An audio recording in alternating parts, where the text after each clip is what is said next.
WWE Maníacos. Aqui eu vou deixar minhas apostas para vocês. Então, aqui minhas apostas vão: The New Day vão ganhar o Flash Show, Brock Lesnar vai ganhar contra o Roman Reigns, Undertaker vai ganhar do Bray Wyatt, Sting vencerá a Triple H, Mark Henry ganhará a Battle Royale Match e Jay Page vão ganhar das Bribelas, Cena vai ganhar do Rusev, Seth Rollins. Lembrando que são palpites.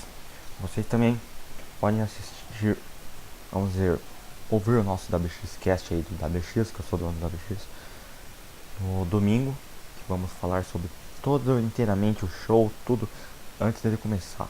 Não é porque eu tô dando meu palpite que você, claro, eu vou falar o motivo desses palpites.